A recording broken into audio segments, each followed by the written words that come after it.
Assalamualaikum warahmatullahi wabarakatuh. Apa kabar semua teman-teman onlineku? Alhamdulillah pada kesempatan ini saya ingin berbagi sedikit cerita perjalanan hidup saya sebagai seorang guru. Sekaligus sebagai seorang ibu yang kini juga aktif membuat konten keseharian. Perjalanan saya sebagai seorang guru dimulai pada tahun 2000. Saat itu saya diterima sebagai CPNS dan ditempatkan di salah satu sekolah dasar di Kecamatan Bontocani, Kabupaten Bone, Sulawesi Selatan. Masa-masa awal bertugas adalah masa yang penuh kenangan. Bontocani dikenal sebagai daerah pegunungan dengan akses yang tidak mudah. Justru di sanalah saya belajar arti tanggung jawab sebagai seorang pendidik. Dan setiap hari saya melihat wajah-wajah polos anak-anak yang berjalan kaki menyusuri jalanan berbatu hanya untuk datang ke sekolah. Dari mereka saya belajar tentang semangat. Dari mereka saya juga belajar bahwa menjadi guru bukan hanya soal mengajar, tetapi tentang hadir, tentang membimbing dan menjadi bagian dari harapan-harapan kecil di mata setiap siswaku atau muridku. Kemudian tahun 2001, kehidupan membawa saya pada babak baru. Saya ikut suami yang saat itu bertugas di Rindam 7 Wirabuana Pakato, Kabupaten Goa, Sulawesi Selatan. Pindah tugas ini tentu tidak mudah. Saat itu saya harus meninggalkan sekolah tempat saya mengajar, meninggalkan anak-anak yang sudah seperti keluarga saya sendiri. Namun sebagai istri, saya juga punya kewajiban untuk mendampingi suami dimanapun ia mengabdi. Di Kabupaten Goa, suasana kehidupan juga berbeda. Ritme hidup bersama keluarga prajurit memberikan banyak pelajaran tentang disiplin, kebersamaan, dan ketabahan. Saya tetap melakukan dan melanjutkan profesi saya sebagai guru, menjalani hari demi hari dengan rasa syukur, walaupun harus beradaptasi dengan lingkungan yang serba baru. Hingga akhirnya pada tahun 2006, saya dan suami membuat keputusan penting. Kami sepakat untuk kembali ke kampung halaman. Alasannya sederhana tetapi sangat berarti. Kami ingin berada dekat dengan kedua orang tua kami masing-masing. Kami ingin anak-anak tumbuh di lingkungan keluarga besar, merasakan hangatnya perhatian nenek kakek, dan kami ingin tetap bisa berbakti selagi masih ada waktu. Dan keputusan ini menjadi titik balik kehidupan kami. Dekat dengan orang tua membuat hati lebih tenang, beban terasa lebih ringan, dan hidup terasa lebih lengkap. Dan seiring waktu, selain menjadi guru, saya menemukan dunia baru, membuat konten keseharian. Awalnya hanya untuk mengabadikan momen-momen sederhana di rumah, memasak, beres-beres, menemani anak, atau kegiatan harian lainnya. Tetapi dari sana saya menyadari bahwa berbagi rutinitas itu bukan hal yang sia-sia.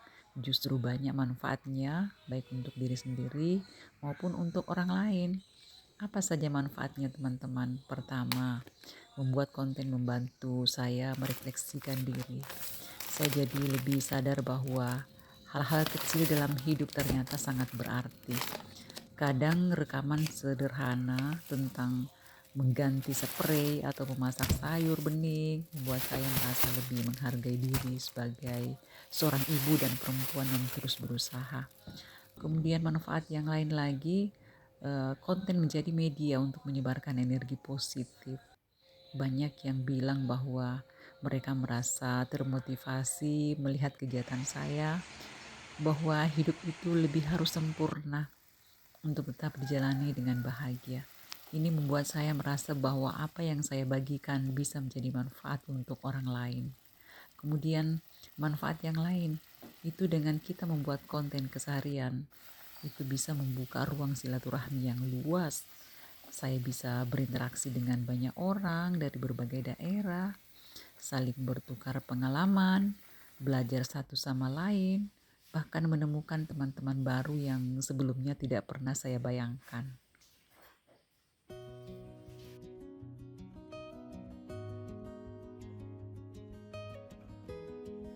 Terkait dengan kegiatan saya yang sering membuat konten itu untuk diupload di YouTube, kegiatan ini secara tidak langsung mengurangi stres. Di tengah kesibukan sebagai guru, kemudian istri dan ibu, membuat konten menjadi ruang untuk mengekspresikan diri.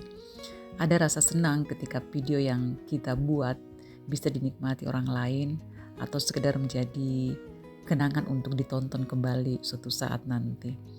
Kemudian aktivitas ini juga mengajarkan saya untuk lebih teratur karena sering merekam kegiatan. Saya jadi lebih tertib dalam mengatur rumah, lebih aktif dan kreatif dalam memasak, dan lebih rajin merawat lingkungan.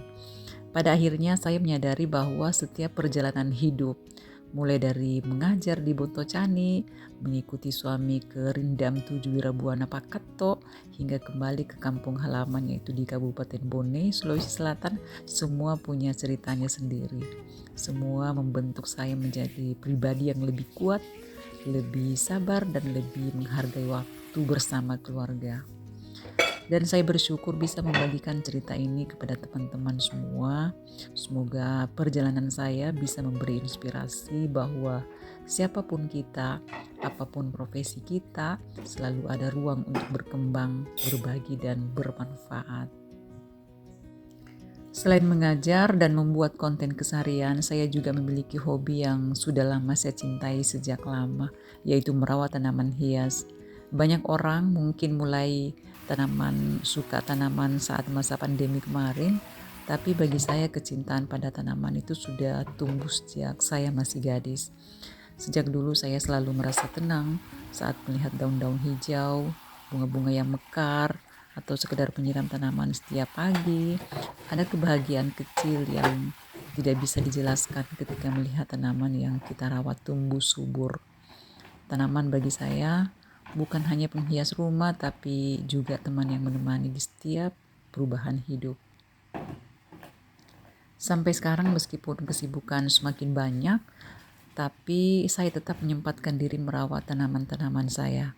Ada yang saya rawat dari kecil, ada juga yang saya dapatkan dari teman. Pokoknya setiap tanaman terasa punya ceritanya sendiri. Kadang saat hati sedang kurang nyaman, saya cukup duduk di halaman, melihat tanaman hias yang rapi, dan rasanya hati langsung lebih damai. Itulah alasan mengapa hobi ini begitu berarti untuk saya. Dan di balik semua aktivitas saya sebagai seorang guru, ibu rumah tangga, pembuat konten, dan pencinta tanaman, saya juga adalah seorang ibu dari 2 anak laki-laki. 2 amanah besar yang selalu menjadi penyemangat dalam setiap langkah hidup saya. Anak yang pertama itu alhamdulillah sudah selesai S1-nya, saat ini dia sedang dalam tahap pemulihan setelah menjalani operasi di bagian lututnya. Sebagai ibu tentu ada rasa cemas dan sedih ketika melihat anak berjuang dengan kesehatannya. Tetapi saya juga bangga karena dia tetap kuat, tetap semangat, dan tidak pernah mengeluh meskipun proses penyembuhan itu panjang. Setiap kali saya melihat perkembangannya yang semakin baik, hati saya terasa sangat lega. Semoga Allah terus memberikan kesembuhan dan kekuatan untuknya.